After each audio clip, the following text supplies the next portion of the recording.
Hello fans and frenemies, Nate here, and today I have a video for you about 5 Warrior Cats characters who should have been villains.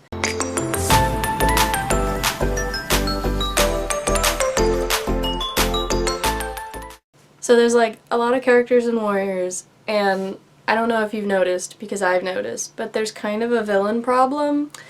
There's not that many villains, and I mean, if you look at the Dark Forest, you'll see kind of what I mean. Like, the whole big battle between the Dark Forest and StarClan and the Living Cats was kind of anticlimactic because there was only like 10 cats in the Dark Forest and there was like 1,000 in StarClan, so it sort of like fell flat for me, and I know for a lot of people.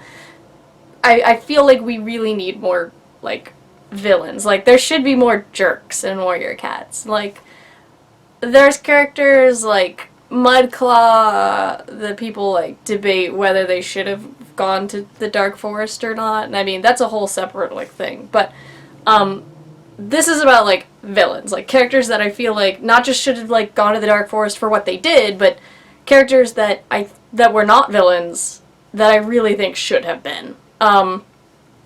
So we're gonna go for my top 5 today. And they're sort of in an order, but also, like, don't worry about the order too much. Number 5, I'm just gonna go with an easy one for me, is Spottedleaf. Y'all know about my evil Spottedleaf AU. You know how much I love that. I mean, I don't know if they had, like, the foresight to think of that at the time, like, when they started Warrior Cats. Like, I doubt in Arc 1 they were like, by Arc 3 and 4, whatever, we're going to have a war with hell. I don't really think that they expected to do that. I think they were really making it up as they went along. But I do feel like that's the reason I have that AU, is not because I feel like Spottedleaf was like a big villain or evil character or whatever, just because I feel like having a character in StarClan be a bad guy makes all of that make a lot more sense. Like, it makes the Dark Forest War, like, all of the weird decisions that StarClan make a lot more sense if StarClan is, like, fallible, and I just think Spottedleaf is the perfect character to put in that position. So that one's just, like, an easy one. That's, like, mostly AU stuff. I feel like the series overall would have been better if she had been a villain, but, like, how would they know that?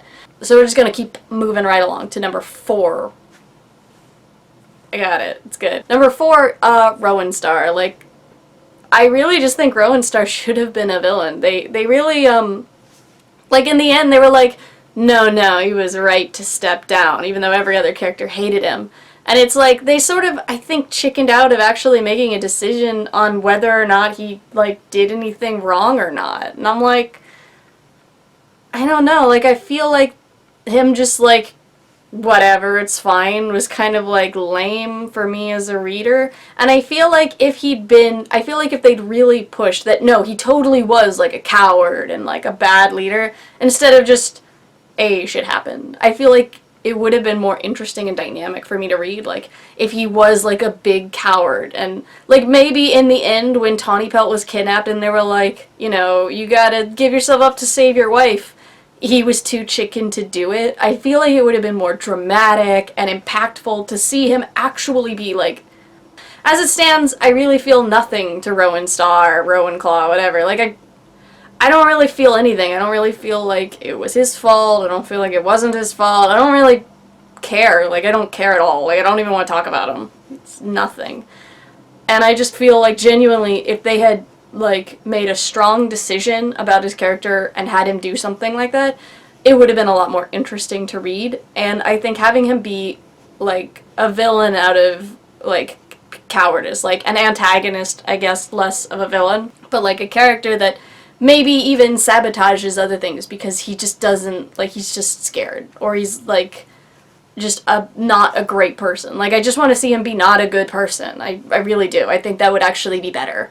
It also probably would give Tigerheart more to play off of, and, well, I just finished Arc 6, and I gotta say, I hate Tigerheart now. He's a jerk, but, it still would have given him more to play off of, and maybe I would like him more, maybe I would sympathize with him more, maybe I would care, and I don't. So, that's Rowanstar. Number 3, Hollyleaf.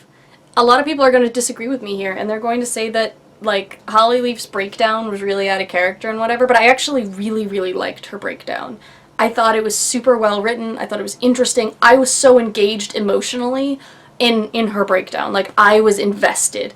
And I genuinely feel that that into the arc of her, like, just having a complete breakdown and yelling to everyone and then finding out she was the murderer and telling her mom to eat the berries and running away. It was all so dramatic. It was one of the most dramatic endings. Like, I hadn't felt anything in Arc 2. I did not like Arc 2. But like most of Arc 3 also I felt like was really dragging, and Arc 4 really dragged. But that whole bit was so good. I was so into it. And not everyone has to agree with me. You don't have to like that. That's fine. She really did have like two completely separate characters. They made two strong decisions. And some people don't like that one. And that's totally fine. Don't get me wrong. But I think that at that point, especially at that point, once she had done that, the idea of bringing her back and her just being like, oh, I'm so sorry, I was the murderer, like, it was lame. It sucked. I would have rather her just actually be dead. It sucked and was lame. I didn't actually finish Hollyleaf's story. I've read half of it. But, like, the rocks fall on her and immediately she's like, I made so many mistakes and I have so many regrets. Like, oh my god, she doesn't have to work through any of that. She doesn't have to have any development. She's just done. Rocks hit me and now I knew that I'm in the wrong? No, that was lame. I'm not against, like, her becoming a villain and then, like, being redeemed or something, but I wanted to see her actually be a bad guy there. I wanted to see her, because here's the thing, Warrior Cats basically never will allow a character that was previously, like, a protagonist or a good character, if they were introduced as a character who was a protagonist or on the protagonist side, you will not see them become a villain. The only exception is Rowanstar. And even then, I'm not sure if they didn't really commit to him being a villain either. He went to StarClan and he got redeemed in the end. He should not have gone to StarClan, dude. He sucked. I don't care if he was sorry. I really don't. Forget Darktail. He led an attack on ThunderClan where they got all the warriors out and then invaded their camp to attack kits and elders. That is a no-no. You don't do that. Screw Rowanstar. I hate that guy. Okay, back on topic. Hollyleaf. So what I would have really liked to have seen is she's in, maybe in, like, let's vary up Hollyleaf's story a little bit. Hollyleaf falls in the tunnels and she thinks she's dead. Like, maybe like Mapleshade shows up. My girl. Mapleshade shows up and she's like, hey girl, you're dead. And Hollyleaf is like, well, you're a ghost. I guess you would know. And then maybe Mapleshade is training Hollyleaf because Hollyleaf is so bitter and angry, and so they're training in the tunnels and she thinks she's dead. She thinks she's dead. And maybe Fallen Leaves is there trying to save her the whole time. And then maybe he does or doesn't. I don't know. Like, I haven't really run with this. This isn't really like a big AU of mine. I was just like, I feel like it would be really cool if she was a villain. I think it would be cool if she became part of the Dark Forest. I thought it was funny if she thought she was dead, and then maybe even she finds out Mapleshade lied to her, and then she hates the Dark Forest and StarClan, and she just goes completely rogue. I don't know. I feel like if Hollyleaf was a proper villain and continued to do villainous actions, and then maybe was redeemed later, like, I would have liked to see her redeemed, but I wanted to see her grow, because she was, at the end of that arc, I'm sorry, but she was a villain. She murdered a dude who deserved it. Ashfur deserved it, don't get me wrong. She murdered a dude, she tried to murder her mother, well, she tried to get her mother to kill herself, but, like, she went completely ape, and I feel like I wanted to see her actually, not just like, okay, I'm done with all that now, my breakdown's over, like, I wanted to see her continue that, I am so upset, I want to hurt everyone, and then have to work all the way through it. Like, I want to see her deal with that, and work through to the other side, if that makes sense. I want that to be a story that she is upset and she wants to hurt things and hurt people and be bad and do bad things, and she has to find a reason to not want to do that anymore. I want to see her develop and change in that character arc and not just, I'm done now. Because that was lame. Number 2, well, this is Four Fingers, but it's number 2, and it's Ashfur. And, you know, some people will argue that Ashfur was a villain, but the thing is, I don't think he was. The thing was, like I said, they don't like to commit to characters who were protagonists or on the protagonist side being villains later.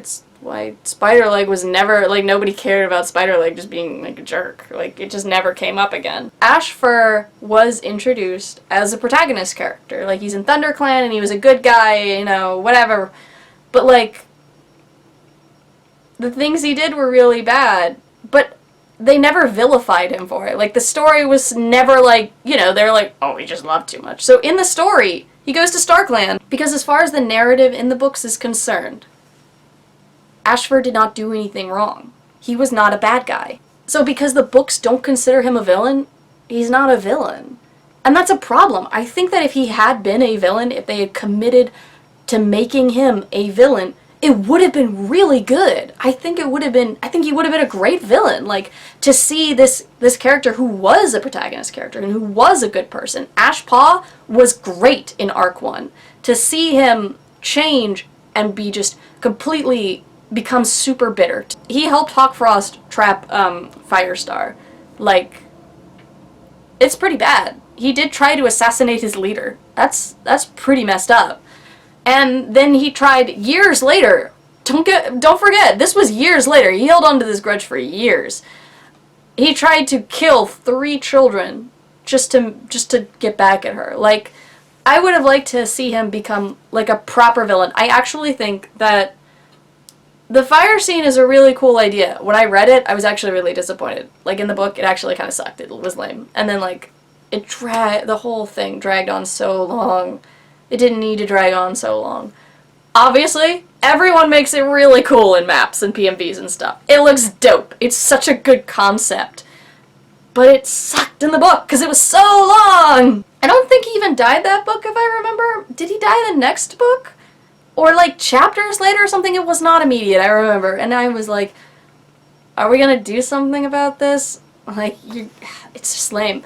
I would have liked to have seen Hollyleaf straight up murder him during that scene, or even Squirrelflight, or anyone. Like, I would have liked to see him go full villain during that scene and like, no, I've been waiting this whole time, I am a bad person, and I am going to do bad things. And this is the climax. There's no, oh, I'll just let them go because I guess adoptive families don't matter, and if you adopted these children, you couldn't possibly love them. Like, that was dumb. And then, like, just a bunch of palling around for a while, and then, I guess we'll kill him now. Like, lame. I would have liked to see that situation resolve itself in that scene. Maybe he does let them cross. Maybe he does, maybe instead of just, like, the narrative is like, oh, adoptive families don't matter, Ashfur thinks that adoptive families don't matter. Maybe they make it clear that Squirrelflight, like, Ashfur is, like, crazy for buying this. Maybe they make it clear that this is something with him, that maybe after he died, like, after his mother died, he had, like, I don't know, a surrogate mother, and he never considered her a real mother or something. Like, they could have swapped that around, and maybe that could be part of his personal worldview, is that he does not believe that adoptive families are real families. And she's using that against him, and it's turning her children against her. I feel like that could have been a little bit stronger, but whatever. Maybe he lets them cross, and then he leaves, and then Hollyleaf ganks him in the woods, and we don't know who ganked him in the woods, but someone, like, pushed him into the fire or something, not just the water, like, something, you know? Or maybe in that fight, like, Hollyleaf just attacks him, and then all of them know that she did it, but they're like, well, it was in the heat of the moment, and so they start lying for her, but she starts to unravel more and more, and they're suddenly not sure if they should continue lying. I don't know. I feel like there's a lot of different directions you should go, but I feel like that scene should have resolved itself in that scene. Ashfur should not have left the fire scene alive. I think it went on way too long, and I feel like Ashfur should have been a villain, he should have gone to the Dark Forest, and the narrative needed to acknowledge, this is a bad dude. This is a guy who he helped assassinate Firestar. Like, let's not forget, according to Leafpool's wish, Firestar lost a life to the fire trap, or the fire fox trap. There was no fire. He lost a life to the fox trap. The next day, he passed away, and he came back to life. Ashfur took one of Firestar's lives. He helped do that. He is at least an accomplice to murder. Let's be clear. He isn't just an attempted murderer, he is an accomplice to murder. So Ashfur attempted to kill 3 children, helped assassinate his leader. He should have gone to the Dark Forest, the narrative should have acknowledged he was a bad dude, and I feel like it would have made the entire story stronger. I think the whole thing would have been better. Number 1. You're going to be shocked that it's not Ashfur, but I feel so much more passionately about this one because it's such a waste. Breezepelt. Breezepelt should have been a villain. And I also, like Ashfur, you might argue that he was. And I would argue, no. He didn't do anything. He just, like, yeah, he attacked Jayfeather that one time, but according to the narrative, this does not make him a villain. Just like Ashfur, the narrative has made it very clear that that Breezepelt is not a villain. He is now with Heathertail, and like we had Crowfeather's trial, and now he's like good. You know, like him and Crowfeather on good terms and everything. Like Breezepelt is continuing with his life. They had that whole that scene in Dovewing's Xylence was stupid. The whole trial where they're like, okay, well if we punish one cat who went to the Dark Forest, we have to punish them all, was like, no you don't. No, you don't. Like, they're like, okay, Ivypool was in the Dark Forest, but then she was spying for us when she wanted to leave. And they're like, well, we'd have to punish her the same as, like, Breezepelt, who continued to fight living cats during the battle with the Dark Forest. Like, no, you don't. Also, the fact that, like, people are like, oh, well, yeah, they were training in hell, but they didn't know that it was bad. Like, no, they're training in hell. They should know that's bad. You should know that's bad. There is no way you didn't know that. It's stupid that they're like, no, it's okay, they just didn't know. Like, how dumb are they? They know who Tigerstar is. They've all grown up hearing stories about how evil Tigerstar was and how he was a monster. Or Broken Star. And then they went there and they met them and they're like, oh, shit, it's Cat Satan. Nah, it'll be fine. They're also training with warriors from other clans, and they know that's against the rules, so they knew what they were doing was wrong, even if they didn't know that there was going to be, like, a big war with the living cats, which, frankly, what the hell else did you think was going to happen? What did you think they were training you for? They really should have... No, they weren't innocent. They weren't innocent. They did make the wrong call, and they did deserve to be punished for it. It was an evil act. It was wrong. But, I mean, yeah, when you, like, them in the battle deciding, oh, no, and then fighting against the Dark Forest does matter. But Breezepelt didn't fight against the Dark Forest. So that puts him in a different category, and he should be treated differently than the rest of them. And I am shocked that no one seemed to believe that. That was dumb. In any case, I just feel like Breezepelt is a wasted character. Like Hawkfrost, but in the opposite way, in that he has all of this potential, but they never wanted to commit. So I feel that it is very clear to me, reading it, that any of the Erins who were writing, Kate and Vicky and whatever, whenever they were writing Breezepelt, they wanted two things simultaneously. They wanted him to be like an abused or neglected child. They did want to write him that way, but they didn't want to write Crowfeather as abusive or neglectful. So they did not write Crowfeather being abusive or neglectful, but they wrote Breezepelt to act as if he had been abused or neglected. And that's just confusing, because he clearly shows the signs that he has been abused or neglected. Like, he behaves as if he genuinely has been. Not just he believes he has been, but he has been. But no one abused or neglected him. So it's like, what the hell is going on here? Like, it creates a disconnect for the reader where you're like, well, I don't know how to feel about you because you clearly act like you have had something happen to cause you to act this way, but nothing actually happened.